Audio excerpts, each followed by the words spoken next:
Hello and welcome to my retro watches. Well, this video is answering a question that I posed in what turned out to be my most popular video almost of all time, actually. It's the Seiko Willard video that I produced, I think, back in December. Now, this watch had a very important story to tell from its owner, my friend Keith. How I met him in hospital while I was undergoing surgery for prostate cancer. Keith became a great friend from that moment, and I told his story of this watch, which was unbelievable. So if you are tuning in and you've not seen this video, then please stop this video. There's a link in the description below. Click on it and watch this one first, and then this video may make a bit more sense. So with that out of the way, the question was, should I change the hands in this watch? I was keen to keep it as original as possible, and you all answered in your droves in the comment section and on Instagram and on Facebook. Change the hands, please change the hands. So a few of you have said, I'm glad you didn't change the hands, but the consensus was you should do it.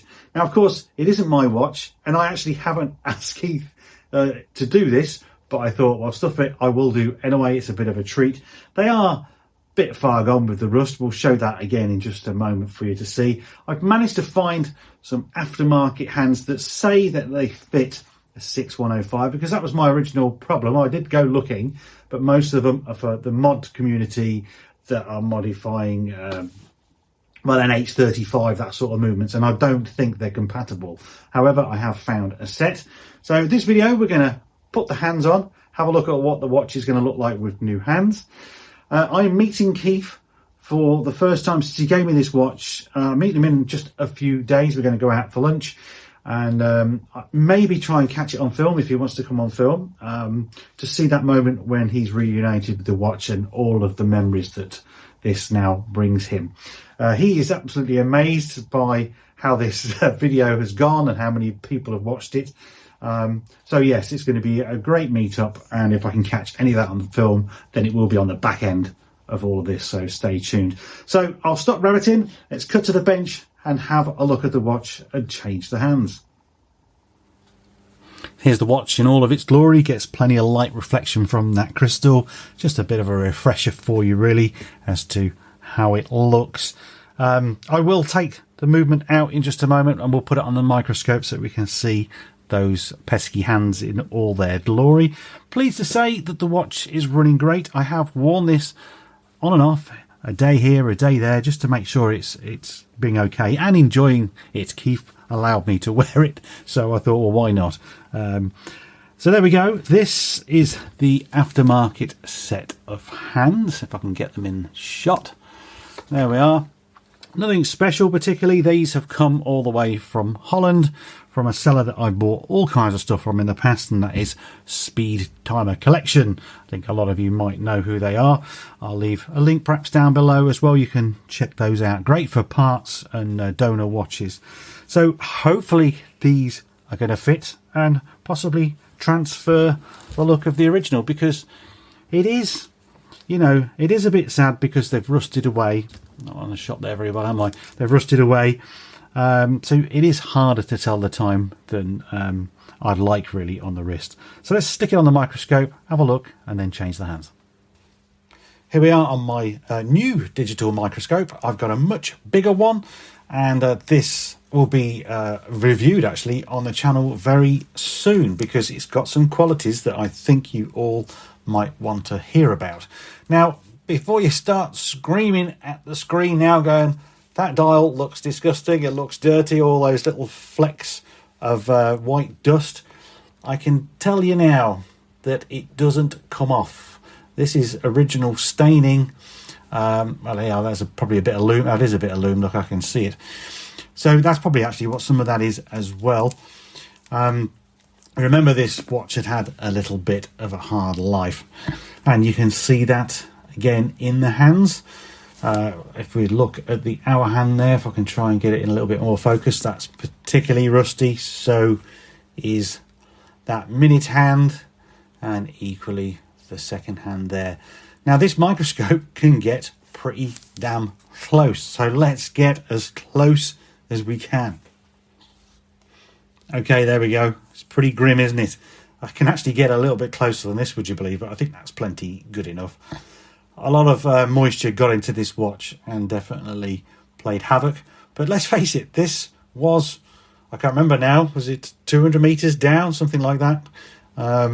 So yes, it's had a good life. Let's get the hands off, let's get them changed and have a look at what it's going to look like with the new ones.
Well, that was a waste of your time and mine.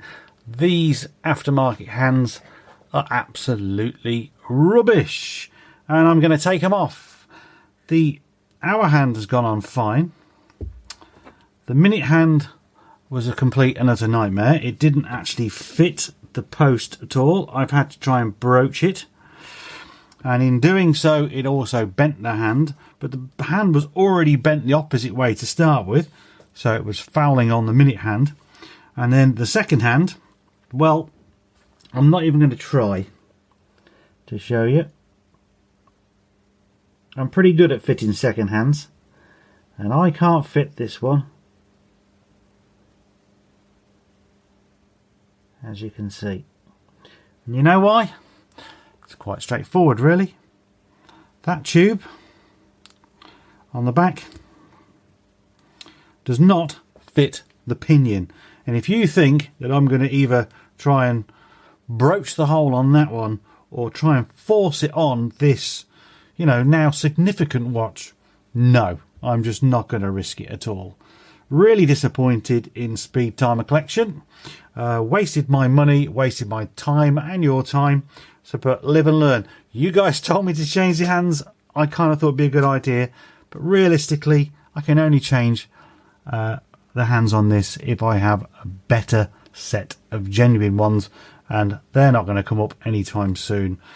So there we go, back to the original it will be. Nevertheless, Keith is still going to enjoy this watch, and we've all learnt something, especially me. Don't buy aftermarket hands. I did doubt that, because this is such an old movement at the end of the day. Why on earth would they be selling aftermarket hands for an old movement when everybody mods to the new ones? So either there's been a mix-up, I find it highly unlikely. I think they just marketed them all as the same and hoping they fit, which quite clearly they don't. Okay, you're about to meet Keith. I've been to see him. He's got his watch back, and I filmed a little bit of the meeting. Now, I'll just have to forewarn you, The quality of the video isn't the best. We were in a restaurant, the lighting wasn't perfect, and the camera, which was really my phone, didn't pick it up all that well, and which, to my annoyance, there was a lot of background music, and background music unfortunately means copyright strikes. So I did upload the clip to test, and sure enough, loads of copyright strikes. So I had to actually use a bit of AI software. I've never used AI before. I know it's all the rage at the moment, and that managed to take away the background music, left me with a strange track at the end, which I've had to turn into mono, run a few filters through so you can at least hear what we had to say. So I'll apologise now in advance that it isn't the best quality that I would have liked, but either way, you get to meet the guy, the legend that is Mr. Keith Yates. So Keith, here is your watch. Thanks very much for letting me have a look at it, and everybody wants to see your reaction to seeing it after all these years. It is some years as well. This hasn't worked since 1982. I think I saw it last. No, 1981. 1981. Yeah. And I put it in the drawer because it wasn't full of water, but it was all misted up and it just stopped working. I think so. And then it got thrown in the drawer, and I forgot about it. And I was going to throw it away until I met Mike in hospital. And he said, "Oh my goodness, you've got what sounds like a Seiko Willard." First of all, I love the box. It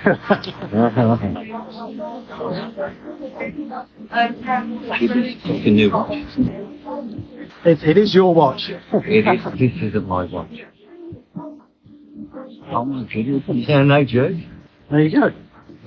He told me he was going to give it me, and he said it's come out really nice, but you know what? It's better than when I got it, when I bought it originally. Well, it's got the what they call the waffle strap.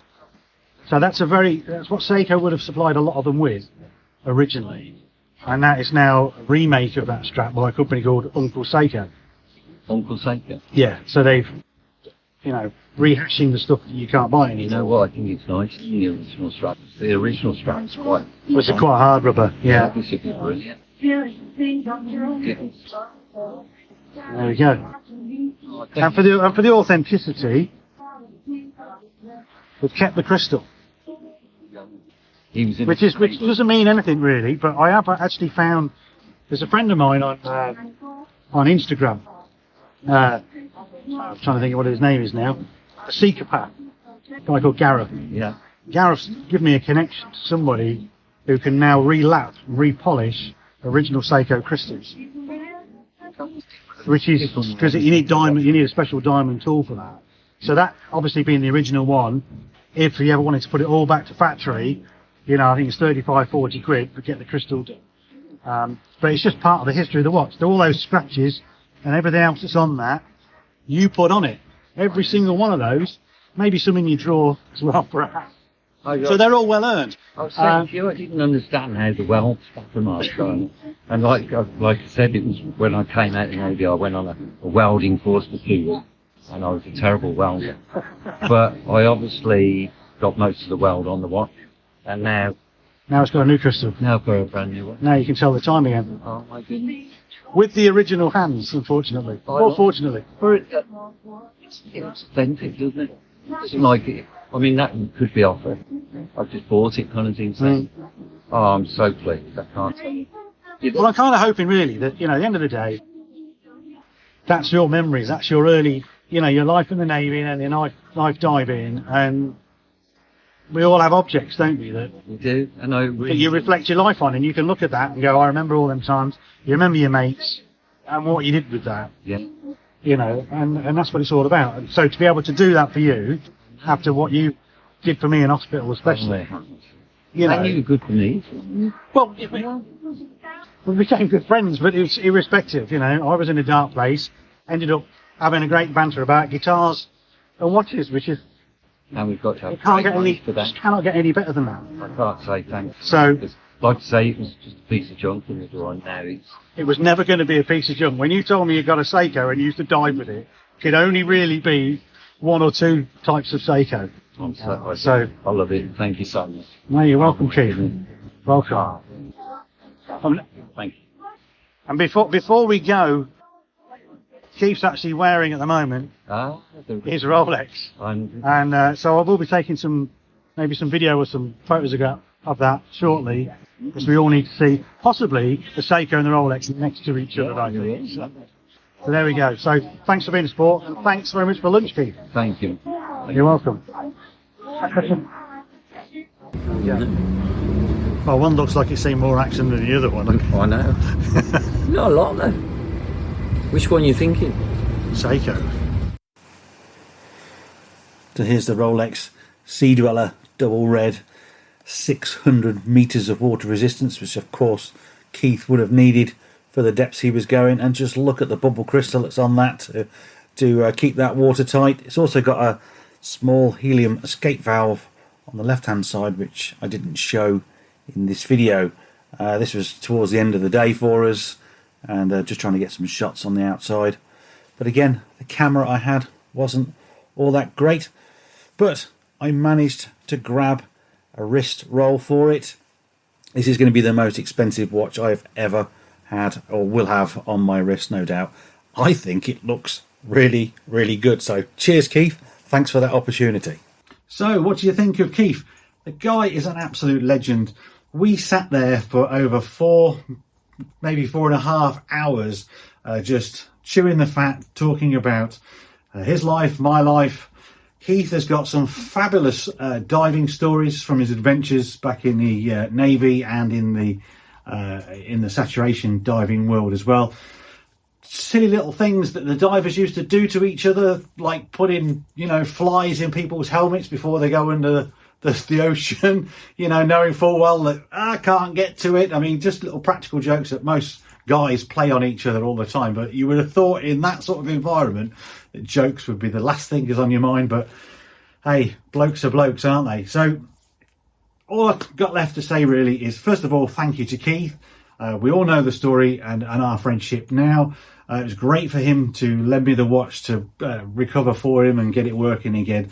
And thanks to all of you, because 350,000 people watched that video and have learnt about, maybe a little bit about prostate cancer, about our relationship, and then also seen the watch get renovated as well. So yeah, overwhelming. So thank you for watching that. My views seem to be going down a little bit at the moment, so I've got to try and pump out some more content for you, and hopefully I can hit another jackpot like that watch there.